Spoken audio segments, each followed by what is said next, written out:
School ने education को hijack किया, लेकिन ये हाईजैक अचानक नहीं था। ये एक प्लान था और ये प्लान शुरू हुआ यूरोप के एक मुल्क से, प्रशिया, जहां एजुकेशन का मकसद था कि सोचना नहीं बल्कि अच्छा फॉलोअर बनाना। आज हम देखेंगे ये सिस्टम बना क्यों, किसके लिए और हम तक कैसे पहुंचा। पिछली एपिसोड में हमने कहा था कि स्कूल ने एजुकेशन को हाईजैक कर लिया। अब ये जानने जा रहे हैं कि ये हाईजैक हुआ कहां से और इसका मकसद क्या था। ये है 18वीं सदी का यूरोप। जंगें आम थी, एम्पायर्स गिरती और उठती रहती थी, और प्रशिया, एक छोटा सा मुल्क जो हर वक्त इस खौफ में जीता था कि कहीं वो खत्म ना हो जाए। प्रशिया को चाहिए थे मजबूत सोल्जर्स, लॉयल सिटीजन्स और ऐसा सिस्टम जो बार बार सवाल ना करे। मसला ये था कि लोग सोचते थे, अपनी मर्जी से फैसले करते थे और अथॉरिटी को चैलेंज करते थे। स्टेट को ये मंजूर ना था। प्रशियन रूलर्स ने एक स्ट्रेटेजी अपनाई। उन्होंने सोचा, अगर हम लोगों को बचपन से एक जैसा सोचना सिखा दें तो हमारा फ्यूचर सिक्योर हो जाएगा। यहीं से एजुकेशन का रोल बदल गया। एजुकेशन ट्रुथ की तलाश तो नहीं रही, कैरेक्टर बिल्डिंग नहीं रही। अब एजुकेशन बन गई स्टेट का टूल। बच्चों को छोटी उम्र से डिसिप्लिन, ओबीडियंस और अथॉरिटी का रिस्पेक्ट सिखाया गया।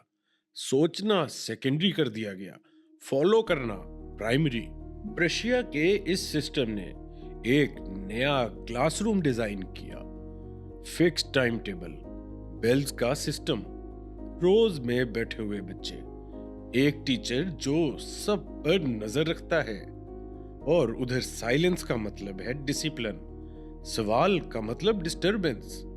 हर बच्चा एक ही सिलेबस पर, एक ही पेस से, एक ही एग्जाम के लिए तैयार होता है। इस सिस्टम का गोल था प्रिडिक्टेबल ह्यूमन बीइंग्स, ऐसे लोग जो ऑर्डर फॉलो करें, टाइम पे काम करें और सिस्टम पर ही भरोसा रखें। यहां एक बात समझना जरूरी है, एजुकेशन कभी न्यूट्रल नहीं होती। जो सिस्टम एजुकेशन डिजाइन करता है वो अपनी वैल्यूज उस एजुकेशन में इंजेक्ट करता है। प्रशिया ने एजुकेशन को फ्रीडम के लिए इस्तेमाल ही नहीं किया, वो तो उन्होंने कंट्रोल के लिए डिजाइन किया, और यहीं से हाईजैक कंप्लीट हुई। अब सवाल ये है कि क्या ये सिस्टम सिर्फ प्रशिया तक रहा, और इसका जवाब है कि नहीं। 19वीं सदी में अमेरिका, ब्रिटेन और यूरोप के कई एक मुल्क इस मॉडल को एडॉप्ट करते गए। वजह सिंपल थी, उन्हें भी ये सिस्टम सूट करता था। फैक्ट्रीज को ट्रेन वर्कर्स चाहिए थे, आर्मी को डिसिप्लिन सोल्जर्स मिल जाते थे, और स्टेट्स के लिए ओबीडिएंट सिटीजन्स भी तैयार हो जाते। अमेरिका के इंडस्ट्रियलिस्ट ने कहा कि ये सिस्टम तो बहुत परफेक्ट है, और इस तरह स्कूल फैक्ट्री का वेटिंग रूम बन गया। जरा गौर करें, फैक्ट्रीज में क्या होता है? बेल्स, शिफ्ट्स, सुपरवाइजर्स और आउटपुट। स्कूल में क्या होता है? बेल्स, पीरियड्स, टीचर्स और ग्रेड्स। फैक्ट्री में जो वर्कर रूल फॉलो ना करे उसे निकाल दिया जाता है। स्कूल में जो स्टूडेंट सिस्टम से बाहर सोचे उसे कमजोर या प्रॉब्लमेटिक कह दिया जाता है। ये सिमिलैरिटी कोई एक्सीडेंट नहीं, स्कूल फैक्ट्रीज के लिए रिहर्सल रूम बना दिया गया। इस तरह स्कूल ने एजुकेशन को हाईजैक किया ताकि इंसान सोचे कम और फॉलो ज्यादा करे।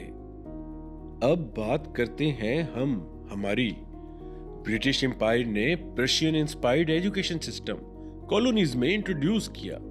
इंडिया, पाकिस्तान, मकसद था अच्छे क्लर्क्स बनाना, फाइल पुशर्स बनाना और लॉयल एडमिनिस्ट्रेटर्स तैयार करना, ना के थिंकर्स, ना के इनोवेटर्स।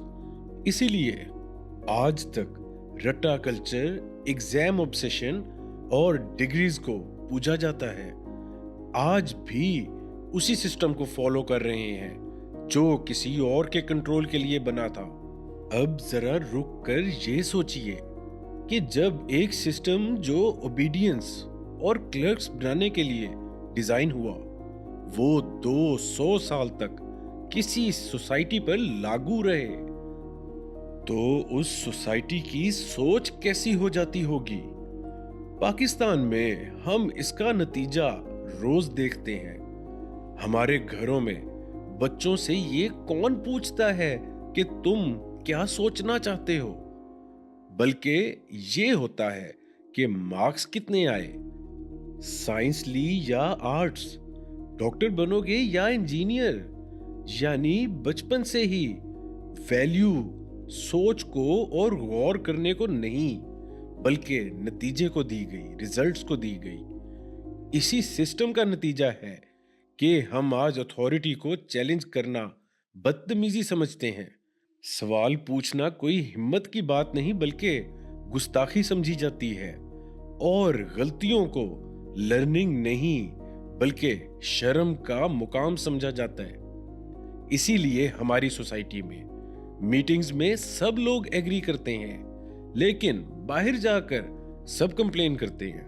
क्लासरूम में स्टूडेंट चुप रहता है, लेकिन व्हाट्सएप पे एक्सपर्ट बन जाता है। उन रूल्स तो फॉलो कर लेते हैं, लेकिन उन पर यकीन नहीं होता।